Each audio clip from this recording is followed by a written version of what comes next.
Mais j'ai des choses à dire aux enfants aussi ce matin. Alors je les encourage à être attentifs. Ce matin, pour chacun d'entre nous, on va parler de combat. Waouh! Et le titre du message est celui-ci. Quel combat? Alors je ne sais pas s'il y a des professeurs de français ce matin, au milieu de nous, des littéraires. Je vais essayer, dans l'intonation du titre, de montrer un peu l'esprit avec lequel j'aborde ce partage biblique. Si je dis « Quel combat ?» ça laisse entendre, peut-être personne ne l'a entendu, qu'à la fin j'ai mis un point d'exclamation.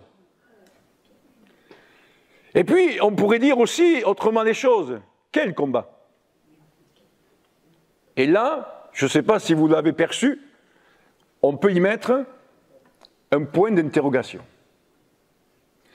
Et après, on pourrait mettre des points de suspension, on pourrait mettre d'autres points.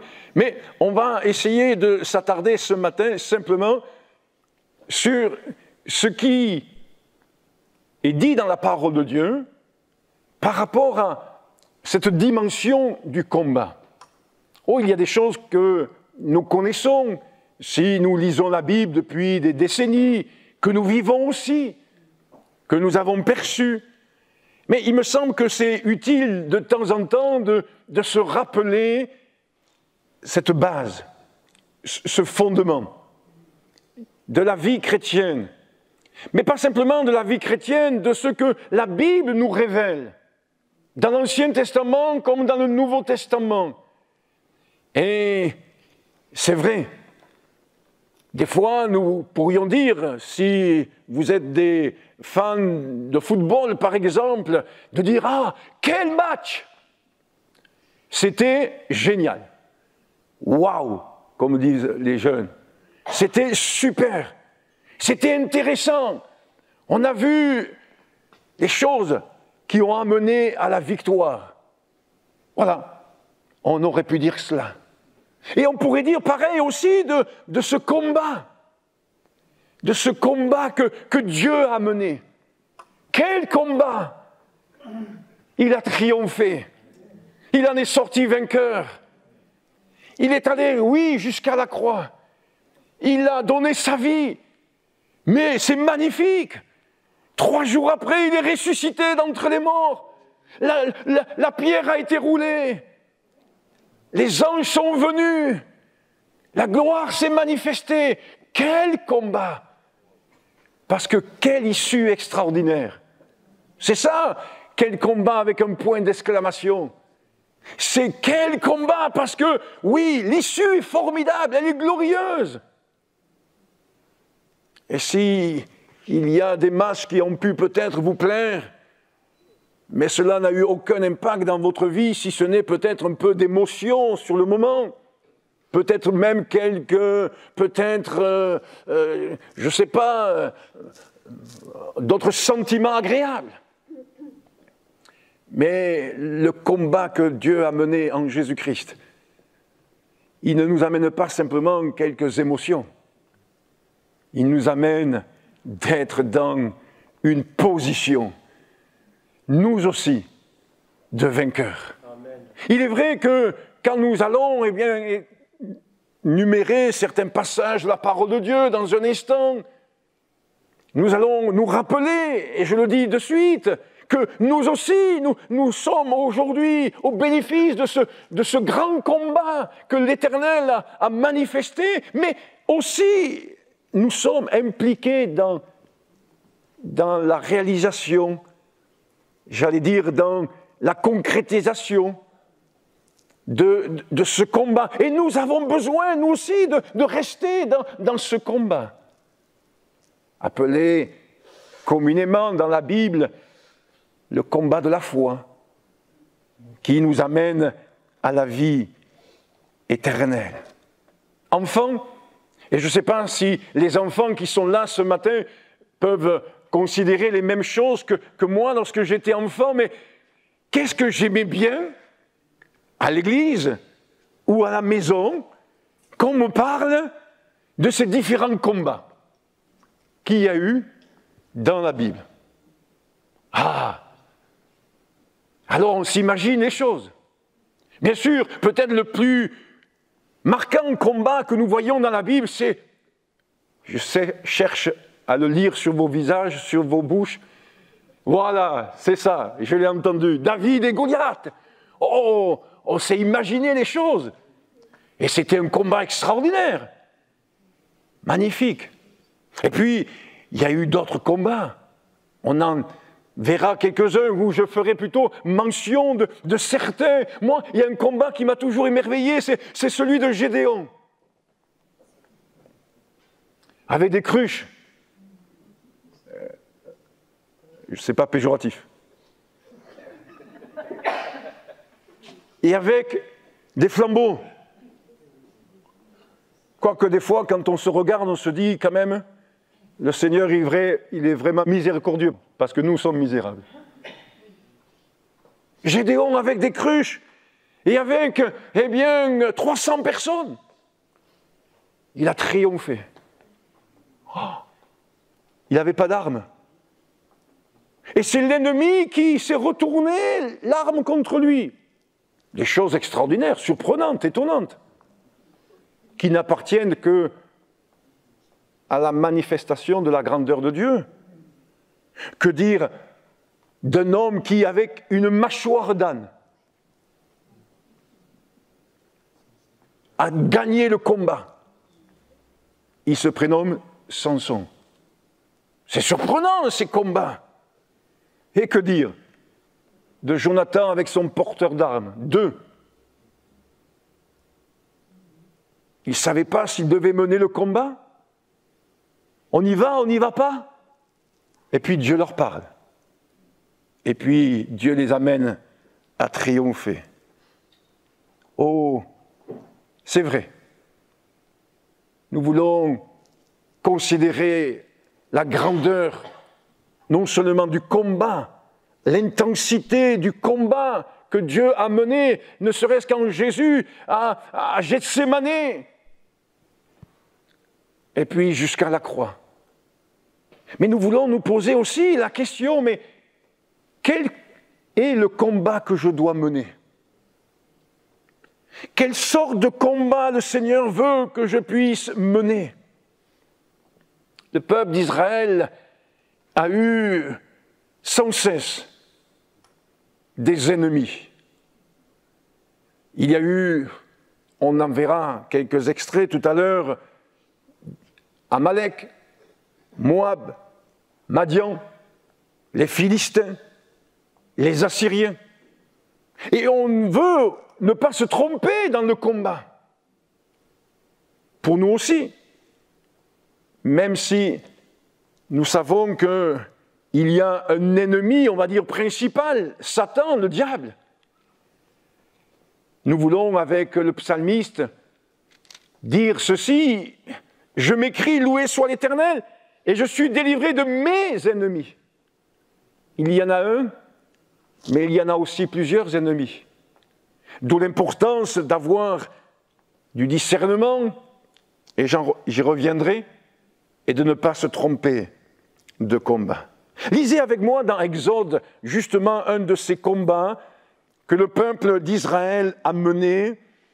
Il est, à mon avis, celui qui est le plus marquant, pas par les faits, mais par l'enseignement qui en résulte, par ce que nous pouvons apprendre au sujet de Dieu, de l'intercession, de la vie d'Église, de l'unité, de la persévérance. Et c'est des choses comme cela que je vais, tout au long de ce message, énumérer, et sans pour autant les développer, mais montrer au travers de ce message, en tous les cas c'est ce qu'il y a sur mon cœur, que le combat ne se cantonne pas simplement à une prière faite de temps en temps, mais que c'est un ensemble de faits, d'état d'esprit, de disposition de cœur, de communion, d'expression, de foi bien sûr, mais aussi d'amour et d'autorité spirituelle dans le nom de Jésus, qui fait que nous voyons que le combat mène à des victoires, mène à des délivrances. Exode 17, verset 8, Amalek vint combattre. Vous voyez, ce n'est pas nous qui cherchons le combat, mais c'est souvent le combat qui vient à nous. Et nous devons y faire face. Amalek vint combattre Israël à Réphidim. Alors Moïse dit à Josué, choisis-nous des hommes, sors et combat Amalek. Demain, je me tiendrai sur le sommet de la colline, la verge de Dieu dans ma main. Et Josué fit ce que lui avait dit Moïse pour combattre Amalek. Et Moïse, Aaron et Hur montèrent au sommet de la colline. Lorsque Moïse élevait sa main, Israël était le plus fort. Et lorsqu'il baissait sa main, Amalek était le plus fort. Les mains de Moïse étant fatiguées, ils prirent une pierre qu'ils placèrent sous lui et il s'assit dessus. Aaron et Hur soutenaient ses mains l'un d'un côté, l'autre de l'autre, et ses mains restèrent fermes jusqu'au coucher du soleil. Et Josué vainquit Amalek et son peuple au tranchant de l'épée. L'Éternel dit à Moïse, écris cela dans le livre pour que le souvenir s'en conserve, et déclare à Josué que j'effacerai la mémoire d'Amalek de dessous les cieux. Moïse bâtit un autel et lui donna pour nom l'Éternel, ma bannière. Il dit, parce que la main a été levée sur le trône de l'Éternel, il y aura guerre de l'Éternel contre Amalek de génération en génération. Amen. Et puisque dans ce passage, il est question de cette bannière et de l'Éternel qui est notre bannière et de cet autel qui a été édifié là après ce combat, nous voulons mettre en avant courtement ce matin que oui, l'Éternel est l'Éternel des armées. Il y a une spécificité dans la nature même de Dieu qui n'est pas simplement l'amour, la justice, la sainteté, mais il y a une spécificité qui est la dimension de combat, de lutter contre le mal, de lutter contre les ténèbres. Et c'est ce que nous voyons à la croix du Calvaire, où Jésus a triomphé. Et qui dit triomphe, dit au préalable combat. Il n'y a pas de triomphe sans combat. Et Jésus a triomphé des dominations et des autorités, des puissances des ténèbres, des puissances démoniaques. Il est même dit qu'il a détruit les œuvres du diable. Et donc, nous pouvons comprendre qu'il y a, oui, une spécificité, une particularité dans la nature sainte et pure de Dieu, c'est de repousser le mal, d'haïr le mal. Il aime le pécheur, mais il a de la haine pour le péché. Et nous voulons bien encore aujourd'hui être au clair dans ce domaine-là. L'Éternel est l'Éternel des armées. Un combat parce que l'ennemi de nos âmes, Satan, ne renonce jamais. Prenons l'exemple de Pharaon et de son armée, qui quand même, Pharaon, excusez-moi de le dire de cette manière-là, mais ce n'est pas vulgaire, a pris des coups, a vu son fils premier-né mourir, a vu quand même son pays sombrer dans une crise à cause de toutes les plaies. Et lorsque Israël s'échappe, ou plutôt lorsque Israël s'en va, Pharaon s'entête. Et il veut continuer à mettre la main sur ce peuple. Et il poursuit Israël, même après leur départ de l'Égypte. Et vous connaissez sans doute le reste de l'histoire, ou la suite de l'histoire, c'est Dieu qui délivre son peuple. Et quand nous lisons dans Deutéronome, au chapitre 4, et versets 34 et 35, je cite pour ceux qui prennent des notes, et je trouve que c'est bien encore aujourd'hui de le faire. Deutéronome 4, versets 34 et 35, je cite, « Fut-il jamais un Dieu qui essaie de venir prendre à lui une nation du milieu d'une nation par des épreuves, des signes, des miracles et des combats, à main forte et à bras étendus, et avec des prodiges de terreur comme l'a fait pour vous, l'Éternel votre Dieu, en Égypte et sous vos yeux. Tu as été rendu témoin de ces choses, afin que tu reconnaisses que l'Éternel est Dieu, qu'il n'y en a point d'autre. » Voilà ce que ces deux versets résument pour montrer que oui, Dieu est intervenu. Et lorsque Israël s'est retrouvé devant la mer Rouge, on aurait pu imaginer que Pharaon, voyant Israël traverser la mer Rouge à sec, puisse se dire, j'ai peut-être pris assez de coups, peut-être il ne vaudrait mieux pas trop s'entêter. Et Pharaon, non, son seul objectif, c'est détruire le peuple de Dieu. Et il rentre dans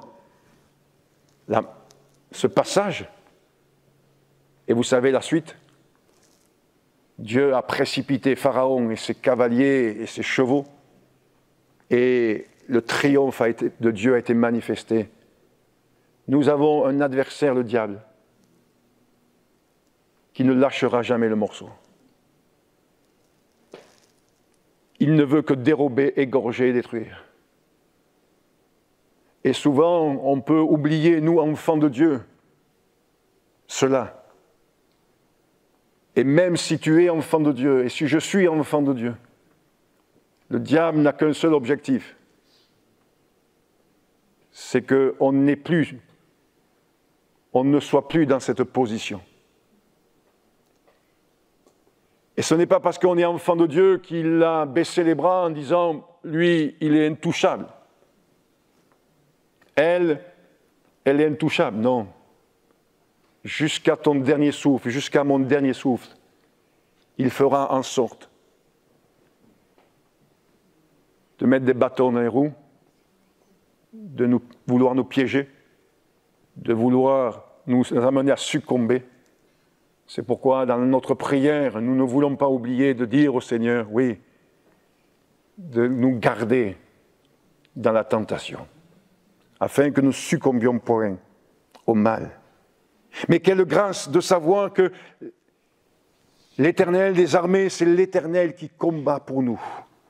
Et dans cet épisode de la mer Rouge, je cite Exode 14, verset 14, il nous est dit que Moïse dit au peuple d'Israël, « L'Éternel combattra pour vous.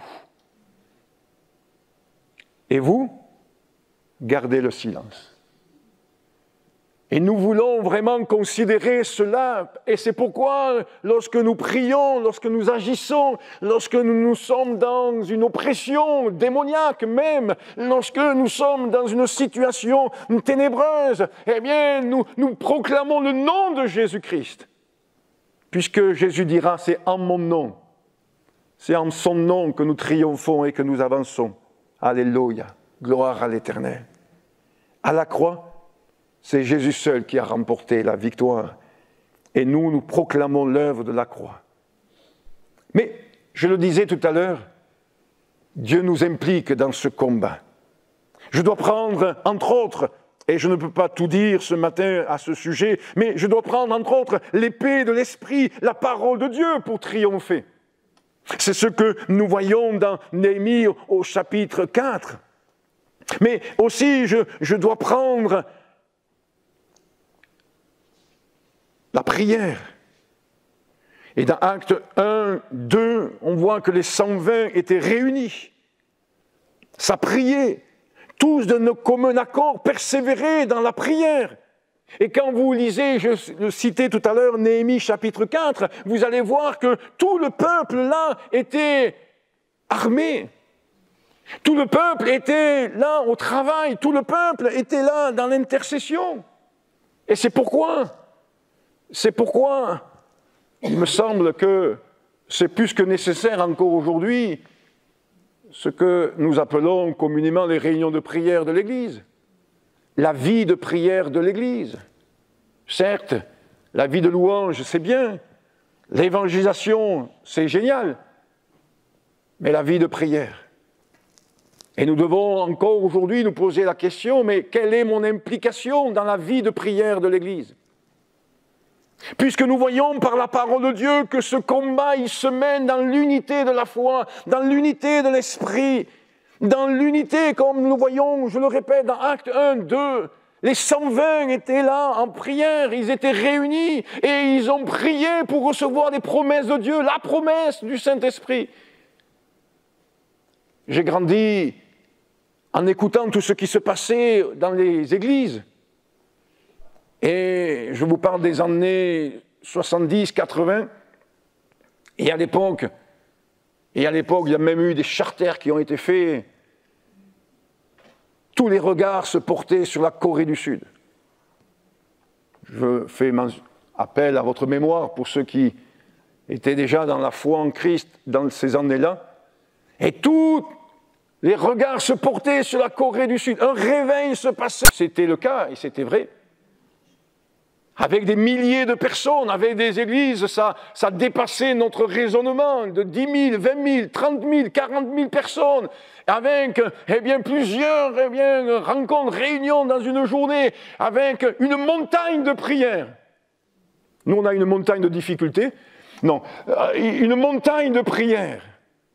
Une montagne qui était consacrée qu'à la prière.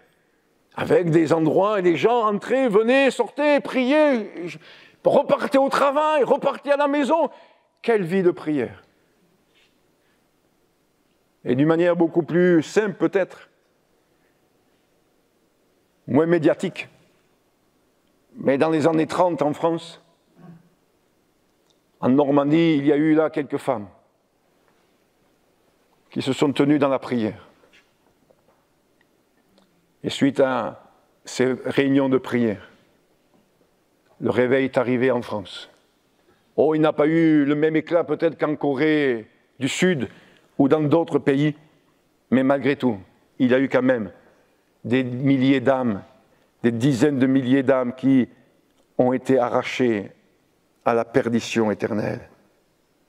Et nous ne pouvons pas nier que si nous voulons voir le triomphe de Dieu dans la vie de tous nos concitoyens, nous avons une responsabilité.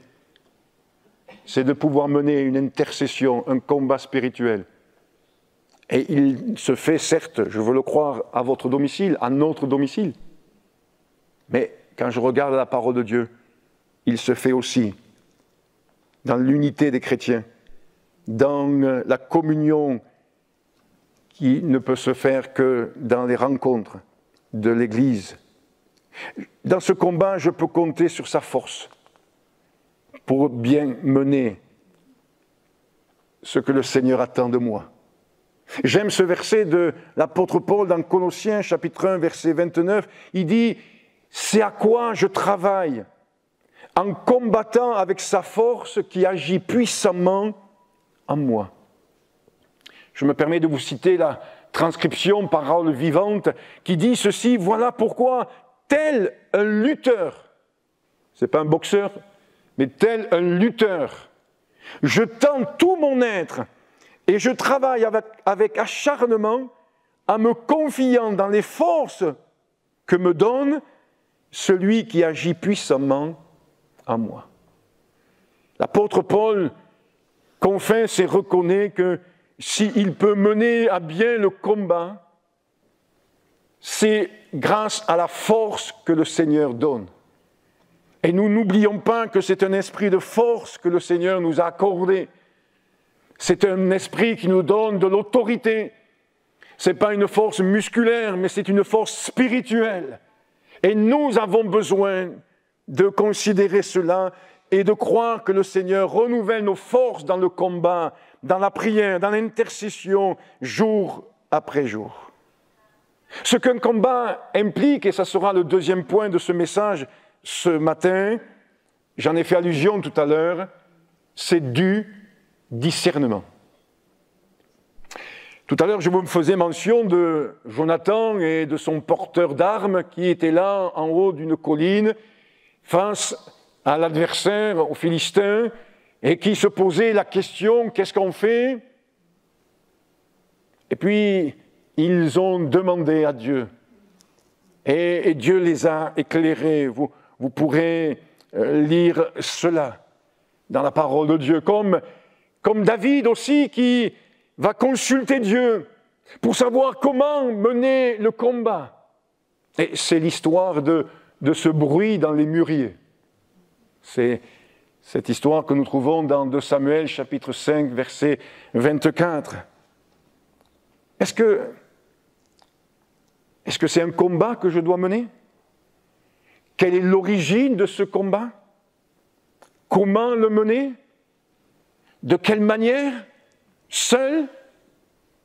Avec mes frères? Avec mes sœurs? Et nous avons besoin de considérer les choses, de discerner la manière dont le Seigneur veut que nous puissions mener le bon combat, comme des soldats.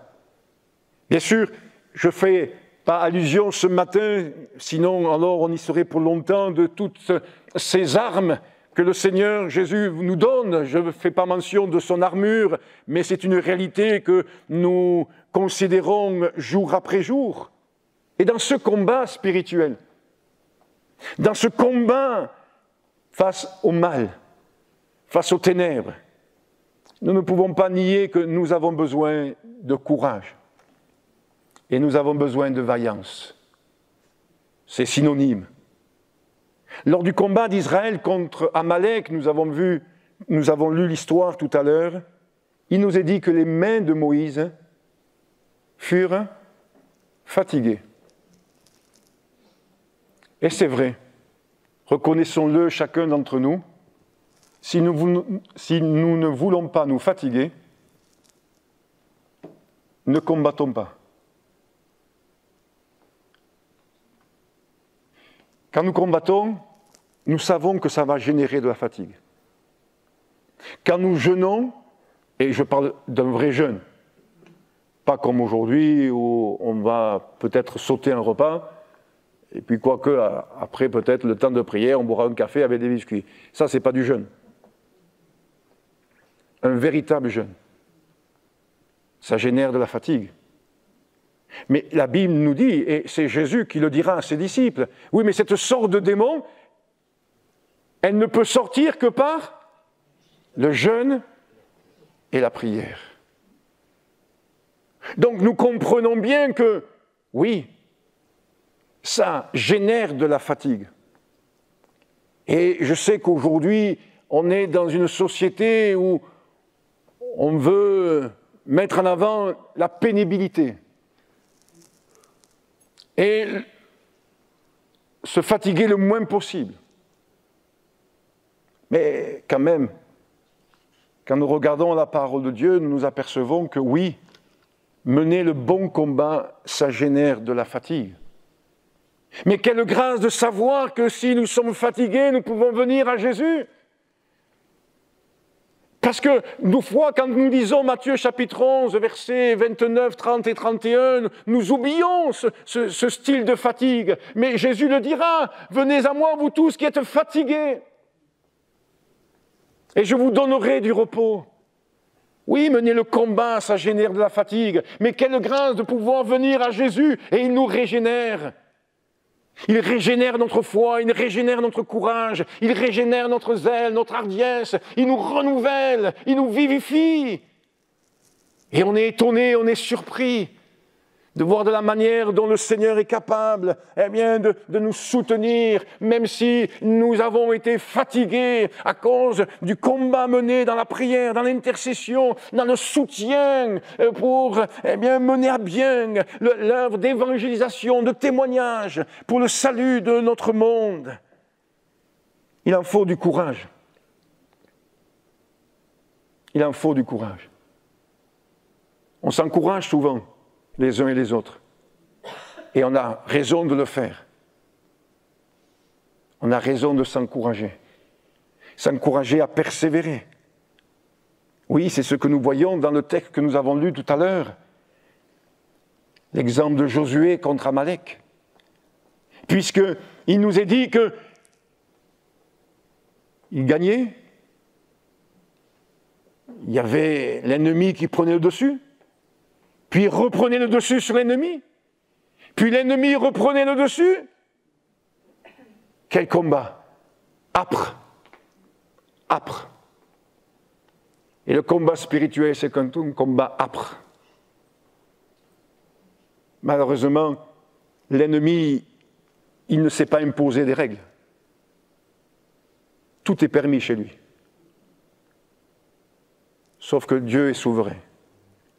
Et il ne peut pas faire ce que Dieu ne lui permet pas. C'est ce que nous voyons dans l'histoire de Job. Et dans l'exemple de Josué dont je vous parle, nous apercevons qu'il est écrit ceci, qu'ils ont combattu jusqu'au coucher du soleil. Permettez-moi de faire un rapprochement avec ce que Jésus nous dit. En effet, Jésus nous dit que la nuit vient où il sera dur de travailler. Alors je suis très simple, très terre à terre. Si la nuit vient, c'est-à-dire que le coucher du soleil est là. Et quelle grâce de pouvoir être encouragé ce matin à se dire que même si la nuit vient, nous voyons que Josué et le peuple d'Israël, ils ont combattu jusqu'au coucher du soleil. C'est-à-dire jusqu'à ce que la nuit soit totale, pleine. Quelle grâce de considérer cela, que le Seigneur est capable de nous aider, de pouvoir mener le combat jusqu'au coucher du soleil, jusqu'à ce qu'il vienne chercher son Église, même si c'est de plus en plus difficile, même si c'est de plus en plus âpre, comme je le disais tout à l'heure, même si il y a encore plus d'assaut du malin. Dieu nous donne force et courage. C'est pourquoi j'emploie un mot que je n'emploie pas souvent. Ce n'est pas dans mon vocabulaire, mais quelque part, je me disais en préparant ce message, Seigneur, oui, donne-moi de la ténacité. C'est synonyme de persévérance. C'est poursuivre un objectif avec persistance, pas avec entêtement, pas avec dureté de cœur. Non, laissons ça, l'entêtement au Pharaon, quand il poursuit le peuple d'Israël. Mais avoir vraiment cette ténacité, cet objectif de persévérer, de poursuivre. Oui, il y a des moments où j'ai envie de baisser les bras. Oui, il y a des moments où on a envie de se faciliter la tâche. Oui, il y a des moments où on se dit, puisqu'il n'y a personne aux réunions, on les supprime. Oui, il y a des moments où c'est facile de dire, voilà, puisque c'est trop compliqué. On regarde sur Internet, c'est facile. Mais est-ce que c'est là où on combat? Est-ce que c'est là où il y a l'approbation de Dieu? Est-ce que c'est là où la grâce de Dieu se manifeste? Avoir de la ténacité. J'ai mis une référence, mais je ne me rappelle plus de quoi elle parle. 2 Rois, chapitre 13, verset 14. Ah oui, je sais de quoi ça parle, ça y est. C'est Élisée. 2 Rois, chapitre 13, verset 14. Élisée, qui est atteint de la maladie dont il mourut. Et Joas est actuellement, là, à ce moment-là, le roi d'Israël. Et Joas descend, c'est écrit au verset 14, descendit vers Élisée, pleura sur son visage et dit « Mon père, char d'Israël et sa cavalerie !» Élisée lui dit « Prends un arc. » et des flèches. Et il prit un arc et des flèches. Puis Élisée dit au roi d'Israël, bande l'arc avec ta main. Et quand il l'eut bandé de sa main, Élisée mit ses mains sur les mains du roi. Comme quoi, quand on veut combattre Dieu, Élisée est l'image de Dieu là, est un type de Christ. Dieu, Christ met sa main sur nous. Et la bonne main du Seigneur nous mène dans le combat. Alléluia. Élisée mit ses mains sur les mains du roi et il dit, ouvre la fenêtre à l'Orient. Et il l'ouvrit. Quelle obéissance. Et Élisée dit, tire, et il tira. Élisée dit, c'est une flèche de délivrance de la part de l'Éternel, une flèche de délivrance contre les Syriens, contre les ennemis. Tu battras les Syriens à Aphek jusqu'à leur extermination. Alléluia. Élisée dit encore, prends les flèches, et il les prit. Élisée dit au roi d'Israël, frappe contre terre. Et il frappa 3 fois. Et s'arrêta. Au point qu'il est dit que l'homme de Dieu s'irrita. Ah, c'est pas bien de s'irriter. Père, n'irritez pas vos enfants. C'est pas bien de s'irriter. Et pourtant là, je vous laisse interpréter les choses de la manière que vous voulez. Il nous est dit, l'homme de Dieu s'irrita contre lui et il dit, il fallait frapper 5 ou 6 fois. Alors tu aurais battu les Syriens jusqu'à leur extermination. Maintenant, tu les battras 3 fois. La ténacité. Élisée exhorte ce roi Joas à considérer cela. Que dire dans le combat spirituel du soutien mutuel, à l'image d'Aaron et Hur, qui soutenaient les mains de Moïse. Alors peut-être vous en êtes déjà aperçu, moi je m'en suis aperçu cette semaine. Vous voyez, après 40 ans de lecture biblique, on s'aperçoit des choses encore. Je me suis aperçu cette semaine que l'apôtre Paul, quand il parle du combat, il parle régulièrement du fait d'avoir soutenu un combat. Et il associe soutien et combat. Et nous pouvons largement comprendre que c'est ce que le Seigneur veut nous apprendre et nous amener à vivre. Aaron et Hur soutenaient les mains de Moïse. Et vous savez vous-même tout le sens spirituel que cela nous enseigne. Cette attitude d'Aaron et Hur à l'égard de Moïse. Et surtout qu'en soutenant ses mains, ça maintenait la victoire, ça maintenait le triomphe. Et le combat allait dans le bon sens. Paul lui-même demande la prière en sa faveur. Dans Éphésiens au chapitre 6 et au verset 19, il va dire « Priez pour moi ». En d'autres termes, au travers de la prière, eh bien, soutenez-moi, soutenez le combat que je mène pour le salut des âmes, pour le bien des églises, pour la croissance de l'Église. Et on pourrait bien dire d'autres choses. Il parle dans Philémon 1, verset 2, d'un compagnon de combat. Il se prénomme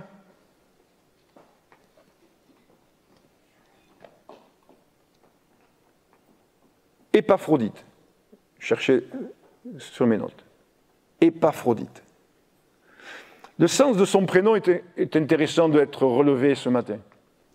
Ça signifie agréable, délice. Combien je me dis, voilà un peu de douceur dans un combat. C'est paradoxal. Mais combien, dans le combat que l'apôtre Paul mène, il a besoin d'un Épaphrodite, un compagnon de combat de Paul. Vous lirez cela dans Philippiens 2, verset 25. Et combien, oui, le combat, ça, oui, allez, physiquement parlant, hein, d'accord? Vous prenez des coups. Et vous avez besoin ensuite de douceur. Vous avez besoin de repos, etc. Et on est conscient de cela. On faisait cette remarque avec mon épouse plusieurs fois lorsque nous étions dans l'église à Mont-de-Marsan, que chaque fois qu'il y avait un événement particulier, une action particulière, peut-être un jeûne et prière, pas que de l'évangélisation, mais des actions particulières, soutenues, où on encourageait le peuple à se mobiliser, il y avait des imprévus. Il y avait des pépins. Des choses matérielles parfois. Des fois, il fallait aller chez le docteur. Des fois, c'était les enfants. Des fois, c'était une autre situation. Et face à tout cela, que c'est bon d'avoir des épaphrodite, c'est-à-dire des compagnons de combat. Où il y a là des paroles agréables, des moments délicieux de communion, de ressourcement. Dans Colossiens, au chapitre 2, verset 1, l'apôtre Paul dit ceci, « Il est grand le combat que je soutiens pour vous. » Toujours cette même pensée de soutenir un combat. Et je prends l'exemple de l'église à Philippe, au chapitre 1 et au verset 27. J'en fais la lecture parce qu'il me semble qu'elle est intéressante. Philippiens, chapitre 1, verset 27. Voici ce que nous lisons. Seulement conduisez-vous d'une manière digne de l'évangile de Christ, afin que soit que je vienne vous voir, soit que je reste absent, j'entende dire de vous que vous demeurez ferme dans un même esprit, combattant d'une même âme pour la foi de l'évangile, sans vous laisser aucunement effrayer par les adversaires, ce qui pour eux est une preuve de perdition, mais pour vous de salut. Et cela vient de Dieu, car il vous a été fait la grâce par rapport à Christ, non seulement de croire en lui, mais encore de souffrir pour lui. Et c'est le verset 30 qui m'intéresse de vous communiquer ce matin, en soutenant le même combat que vous m'avez vu soutenir et que vous apprenez maintenant que je soutiens encore. Dans une même phrase, un professeur de français dirait « ça c'est pas bien ». 3 fois le même verbe. Que de la répétition.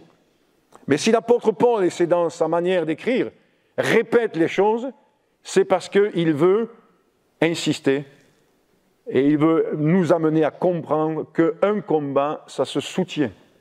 Le combat que l'Église mène pour le salut des âmes, mon frère, ma sœur, tu es appelé à le soutenir. Permettez-moi de le dire de cette manière-là.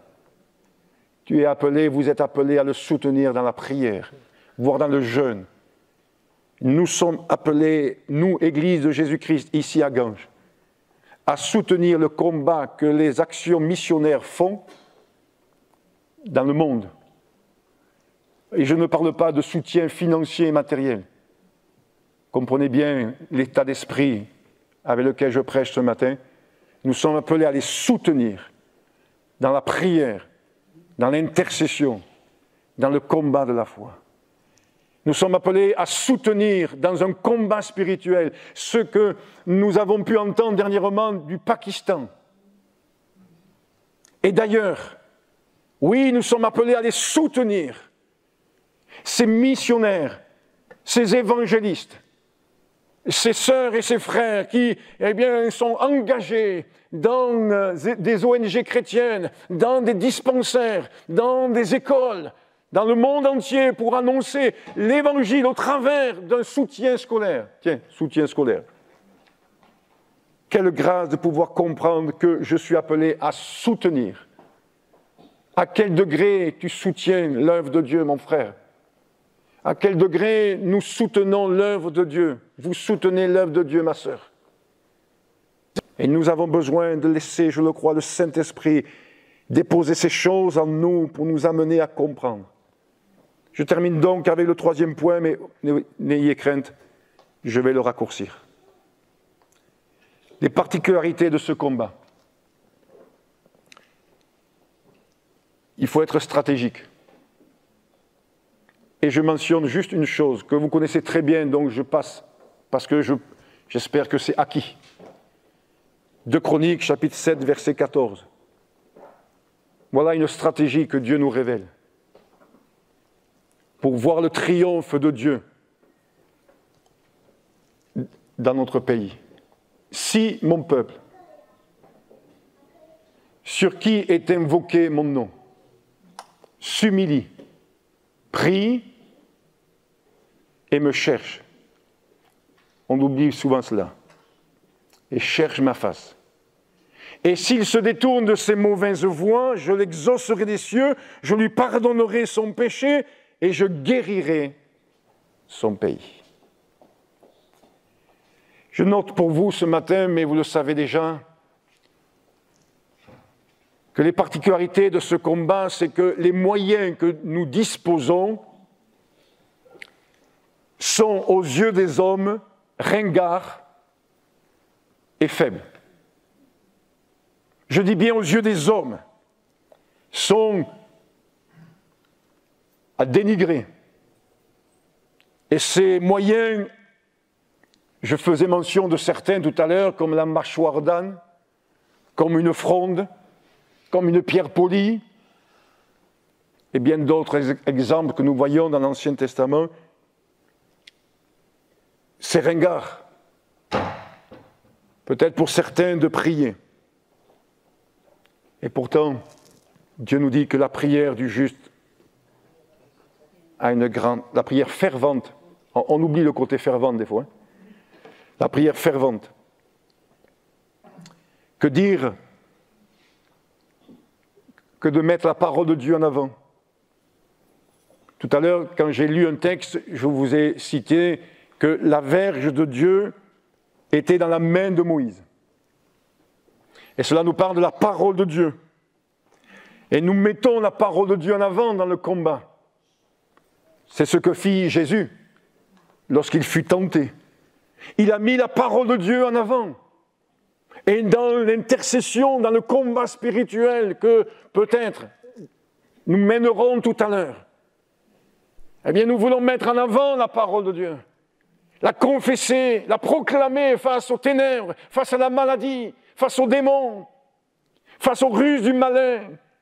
Confesser le nom de Jésus, mais aussi confesser la parole de Dieu. Il est écrit, Dieu est souverain, Dieu est grand. Et combien nous avons pu voir des hommes, des femmes délivrés de la puissance démoniaque, alors qu'elles venaient, ces personnes, dans nos rencontres. Nous avons prié au nom de Jésus, nous avons mis en avant la parole de Dieu. Et lorsque nous avons mis en avant la parole de Dieu, par la puissance du Saint-Esprit, alors, eh bien, les démons n'ont pu résister et les démons ont été chassés. Elle est puissante, la parole de Dieu. C'est l'épée de l'Esprit. Et la parole de Dieu est méprisée dans ce monde. Elle est bafouée dans ce monde.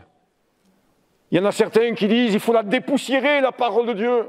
Il faut enlever ces textes là où, eh bien, ça met mal à l'aise certains qui commettent des péchés, certains péchés, etc. On les met mal à l'aise. Eh bien, lorsque on lit certains textes comme Romains chapitre 1, mais je bénis Dieu parce qu'un jour la parole de Dieu m'a mis mal à l'aise.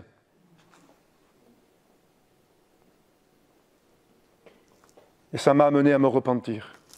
Je ferme la parenthèse que je n'avais pas ouverte, mais je la ferme quand même. La particularité de ce combat, n'oublions pas, mes frères et mes sœurs, il est spirituel.